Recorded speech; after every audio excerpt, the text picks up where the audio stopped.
जाना है। कहा कि ठीक है भैया। सभी कोई दूर देश की ओर चल पड़े।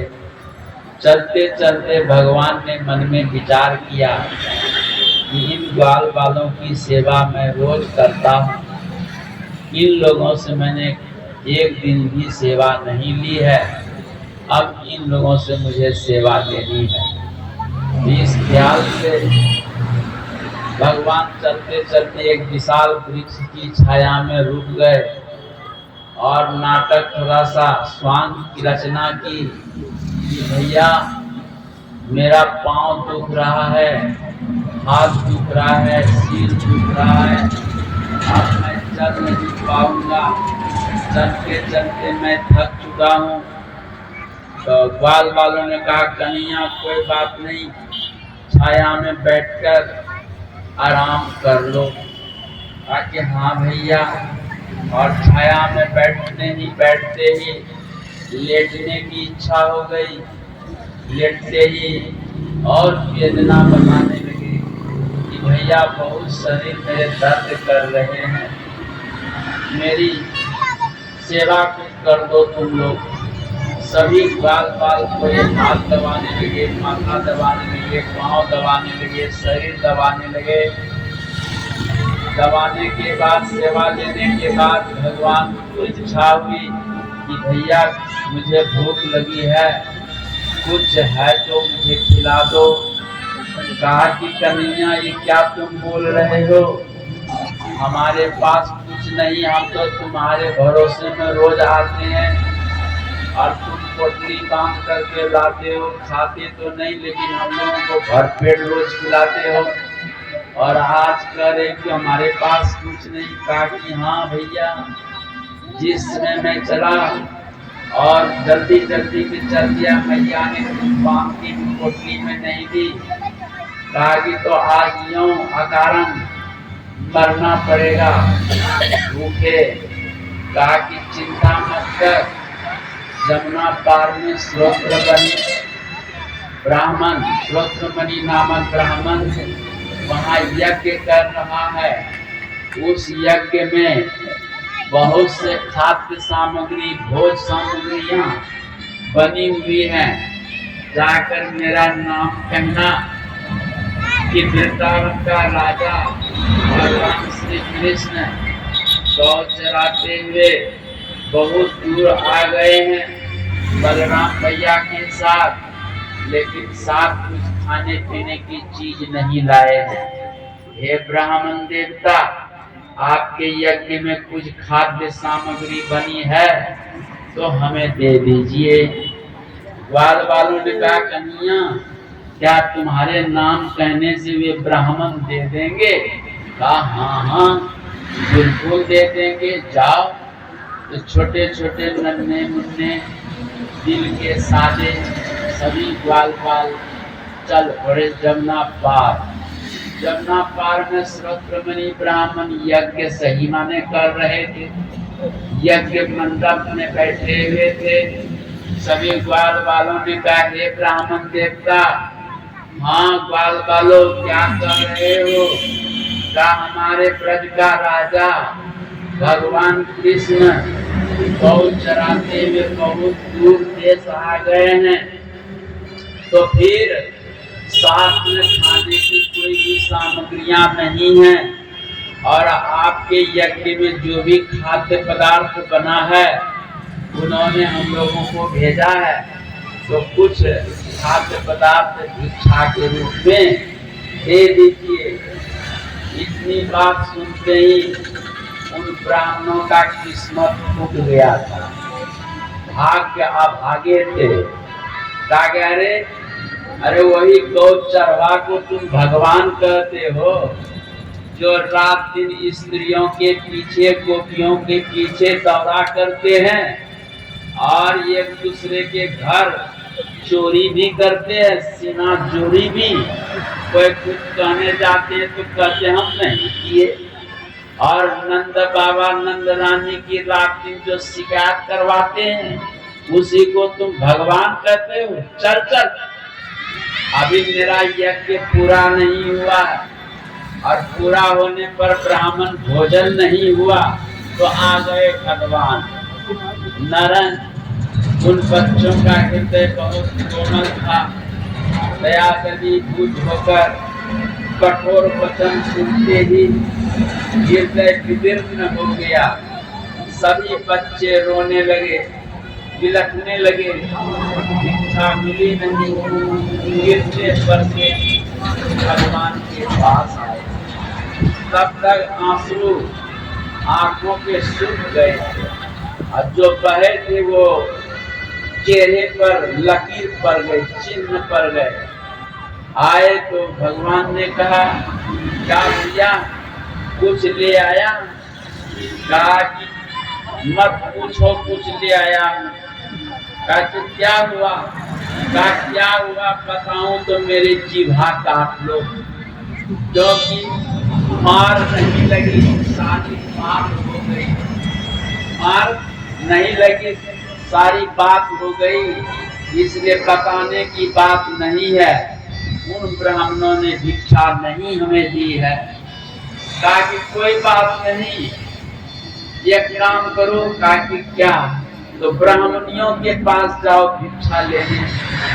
कहा कि अरे ब्राह्मण को दिया नहीं, अब ब्राह्मणी के पास जाऊंगा तो सिरा मार खिलवाना चाहते हो क्या?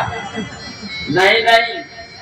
तो भगवान ने कहा कि सुनो, मैं जानता हूं मेरे दर्शन की लालसा से वे ब्राह्मणी सब वर्षों से तपस्या कर रही है, मेरे नाम का सुमरन कर रही है, भजन कर रही है मेरे दर्शन के लिए। इसलिए जाओ, मेरा नाम कहना, वो अवश्य कुछ न कुछ तुम्हें भिक्षा प्रदान करेगी, विश्वास करो।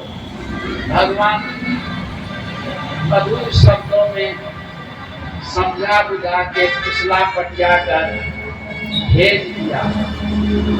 जैसे ब्राह्मणियों के पास ग्वाल बाल सब गए हैं, ब्राह्मणियों से कहा, हे ब्राह्मणिया, कहाँ ग्वाल बालो? ब्रज का राजा ब्रज नंदन किशोर जी गौ चराते हुए आज बहुत दूर देश आए हैं, तो फिर साथ में कुछ भी खाने की सामग्री नहीं है और उन्होंने आप लोगों के पास भेजा है, कुछ घर में है तो भिक्षा दे दो। सचमुच भगवान का वचन अक्षरशः सत्य हो गया। बात बात में सभी ब्राह्मणों ने हलवा, पूरी, खीर, रसमें, बुनिया, लड्डू, पेड़ा सब कुछ बनाई और बनाकर थाल में परोसकर अचला से ढक लिया और लोटा में पानी भरकर चल पड़े। तब तक ब्राह्मणों को पता चल गया कि ब्राह्मणियां सब उसी चोरवा के पास जा रहे हैं, समझ गए। तब तक ब्राह्मण अंदर, जो ब्राह्मणी निकल गई तो निकल गई, और जो ब्राह्मणी अंदर में कुछ सामान लेने में विलम्ब हो गई तो घर में थी, घर के केवाड़ में ताला मार दिया, वो घरे में रह गई। अब कुछ ब्राह्मणी आंगन में कुछ पानी उनी संभालने में लगी थी, तब तक आंगन के दरवाजे में ताला लगा दिया। और जो ब्राह्मणी निकल गई तो निकल गई। एक ब्राह्मणी पीछे से दौड़ के जा रही थी, उसका ब्राह्मण ने देख लिया कि मेरी ब्राह्मणी जा रही है, दौड़ के उसको पकड़ लिया। कहा कि खबरदार, तुमको जाने नहीं दूंगा। कहा कि मैं आज अवश्य जाऊंगी, वही जो मेरे प्राण प्रीतम प्राण बल्लभ है, उसी के लिए मैं जी रही हूँ। और ये ग्वाल बाल थोड़े न आए, उन्होंने तो संकेत दिया है ब्राह्मणियों, ग्वाल बाल तो मैं एक निमित्त भेज रहा हूँ। आज तुम लोगों का पूर्ण उदय हुआ है अनेकानेक जन्मों के, आओ मेरी सेवा, मेरे दर्शन, मेरे वचन सुनकर निहाल हो जाओ। इसलिए मेरा जीवन तो उनके लिए है, मैं आज अवश्य जाऊंगी। उसका पति ब्राह्मण ने कहा, तुम कैसे जाओगी? आज पकड़ करके कुत्ता से बांध दूंगा, तब कैसे जाओगी? कहा कि कुत्ता से बांध भी दोगे तो अवश्य मैं जाऊंगी।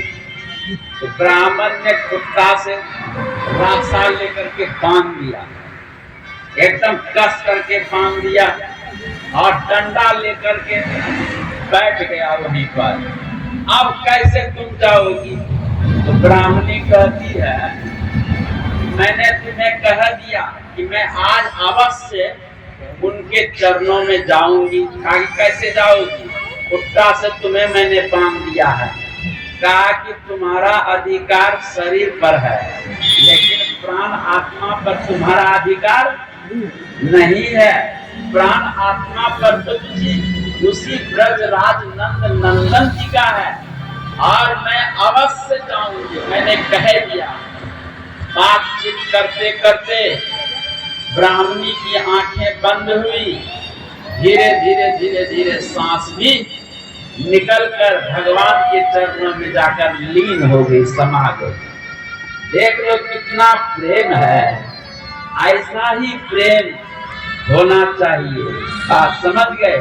अब उसका पति बस हाथ फैला के देखते रह गया। जो ब्राह्मणियां पहुंच गई, अपने हाथ से भगवान के मुख प्रक्षालन किया है, भोजन कराया, मुंह धुलाया और सेवाएं जितनी थी आवश्यकता की सारी सेवाएं अपने हाथ से की। करने के पश्चात भगवान ने कहा, ब्राह्मणियों, मेरी यही इच्छा थी कि तुम लोग मेरी आकर सेवा करो और तुम्हारा मानव जन्म पाना सार्थक हो जाए। अब तुम लोग जाओ, क्योंकि तुम्हारे पति तुम्हारे प्रतीक्षा करते होंगे, सास ससुर भी आस देखते होंगे, बच्चे भी तुम्हारे छोटे छोटे रोते होंगे, इसलिए जाओ। ब्राह्मणियों ने क्या कहा, हे प्रभु, ये तो सांसारिक नाते हैं, सांसारिक पति सास ससुर बेटा बेटी है, आप तो सर्वस्व मेरे जीवन का आधार हैं। कौन ऐसे अभागी या कौन ऐसे अभागा पुरुष होगा जो आपके चरणार बिंद को पाकर फिर संसार रूपी नरक में जाए? संसार क्या नरक न है? इस नरक में जाए। हे प्रभु, क्षमा कीजिए, आप अपने चरण की दासी बना लीजिए। मैं भूखी प्यासी आपकी सेवा करूंगी, आपका पैखाना उठाऊंगी, आपका पेशाब उठाऊंगी, आपके वस्त्र का साफ करूंगी, भोजन बनाऊंगी, हर तरह से मैं आपकी सेवा करने के लिए दासी संकल्पबद्ध है। इसलिए मुझे हर परिवार की ओर मत वापस करिए। ये ब्राह्मणों की मुझे चरणों से लगाने